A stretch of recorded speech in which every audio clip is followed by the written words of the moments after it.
What markets are you seeing the biggest opportunity and I guess seeing like that transition from cream of the crop down to the next level? It's a really good question. I'm glad you asked it because it kind of plays hand in hand into my theory on how to develop a real estate brokerage or even investment business, and how to, create a more fruitful network.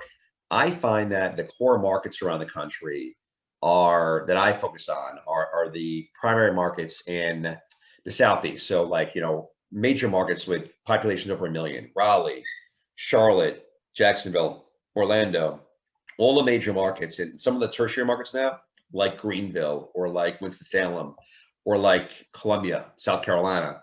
So what I find are the biggest opportunities for people in my position or your position, maybe some of your listeners, are if you are in one of these, primary or even secondary markets, and you can get to understand really where population is moving, where business is thriving, where jobs are coming in, where people are likely to want to live in the next 5, 10, 15 years.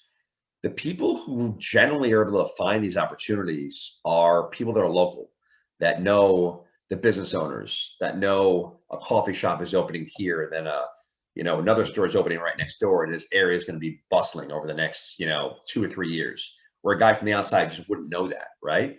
Um, the people that might not have the experience in like land development, land acquisition, land investment, or even built for rent, but know a whole hell of a lot about the nuances of a small market. That's to me the biggest opportunity right now because that person can find a guy like me that understands how to pitch that deal to an institutional investor, or bring it to a guy like you that can introduce them to a land developer or a lot developer to make a deal happen. Even if a person like that understands the local market only ends up being a bird dog is someone that finds a deal and basically pass it along for a small, a nominal fee. The best bird dogs that I work with hand me a deal and they listen and they are involved intently on the process that I go through so they can learn it, right?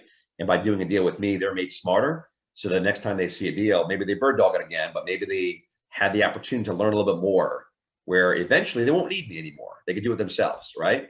And I think the best bird dogs that I rely on will eventually be in competition with me.